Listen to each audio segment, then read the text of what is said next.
Ayan. Oh, kamukha na ba nung nasa vision mo? Oo, kamukhang-kamukha na niya. Galing mo talaga. Eh, grabe naman. Parang amo-amo ng mukha niya. Parang naman killer.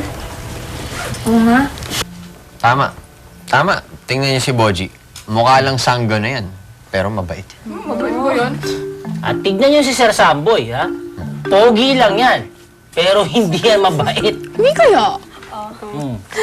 Hoy, Tanggol tumigil ka na na. kayo sa asara nyo, ha? Kailangan may padala na natin kay Chief Apollo tong sketch na to. Para maikalat na sa mga pulis at pati na rin sa media. Para mas madaling mahuli yung batang killer na yan. Nasaan na ba kasi si Chief Apollo at saka si...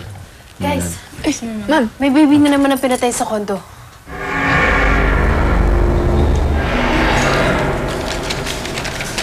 Kilala niyo po ba tong batang to? Hindi. Bagong lipat lang kasi kami dito eh. Sino siya? Siya yung batang pumapatay ng baby dito sa village niyo. Samboy, sigurado ka ba? Chief, huwag kayong mag-alala. Sigurado po kami. Chief, nagpakita po siya sa akin. Samboy, hindi kaya dito nakatira sa village niyo yung taong yan? Posible, ma'am. Siguro dapat isa-isahin natin yung mga bahay dito bago pa siya pumatay ulit. Tsaka, alamin rin natin kung may mga baby pa nakatras sa mga bahay na yan. Baka pati sila bigtahin ng batang killer na yan eh. Mabuti pa mag-iwawilay tayo para mas mabilis. Tara, Gabi.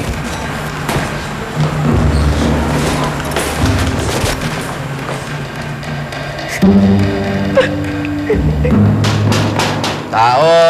Tao po! Tao po! Tao po! Wala na yata. Namin, parang yun yung...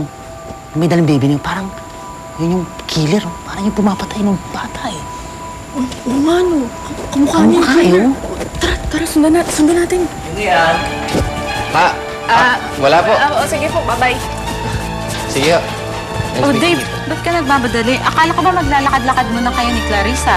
Ate, kailangan ko pong magbanyo. Kunin mo muna ito si Clarissa. Yan! Ikaw yung killer! Ikaw yung killer na pumapatay sa mga bata dito sa pinito to!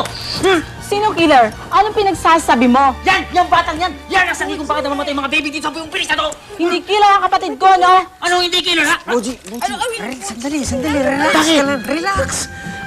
Miss, pasensya na po Pasensya na po talaga. Meron lang po kasi kami hinahanap na bata. Anong hindi? Tingnan mo, ha? Tingnan mo, ha? Oy! Ha?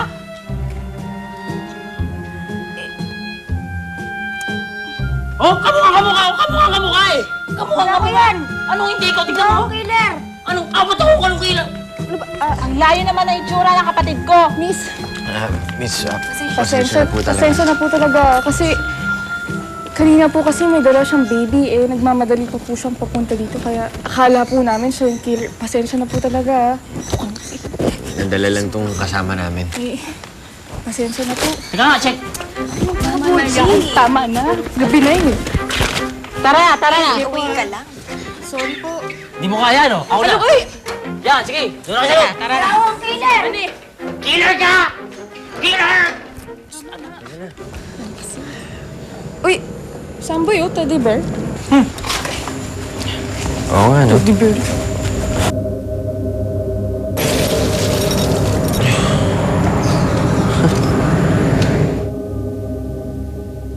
Bata pa lang tayo, alam mo naman na pinapangarap ko na makasama ang tatay ko. Tanging alaala ko nga lang sa kanya yung teddy bear eh. Kaso, yung binigyan niya sa akin teddy bear, hindi ko na alam kung saan napunta. Nasaan nga kaya yun? Naalala ko tuloy yung kwento ni Chiclet tungkol dun sa tatay niya.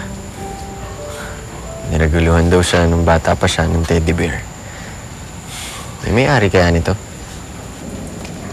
Eh, mukhang tinapon eh. Parang wala nang may-ari niyan. Siguro, matutuwa si Chiclet kapag niragaluhan ko siya ng teddy bear. Oh, ang trip mo ah. Tingnan mo maitsura niyan. Regalo mo kay Chiclet. Kadiri.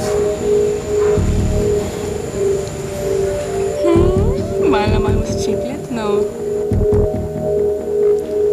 Tara na. Maghiwa-hiwalay nga tayo. Ayaw ka namin kasama. Sobra kang nakakahiya. Oo nga, baka kasi yung Grabe. mo dyan. Talon-talon ka pa dyan. Paayos-ayos ang buhok. Nilawayan mo pa. Nakakatakot. Parang akala mo may pamada yung kamay mo. Oo, kilala kong batang to. Si Rainier to. Naku, napakakulit na bata to.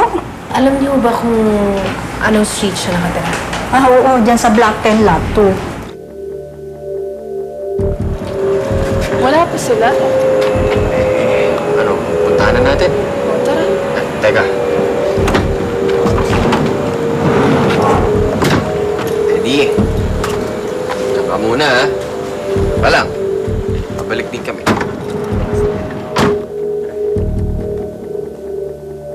Sige, salamat ho. Thank you. Ako, sandali lang. Hindi nyo na siya mahahanap. Ha? Bakit ho? Lumipat ho sila ng bahay? Hindi. Patay na kasi ang batang yun eh.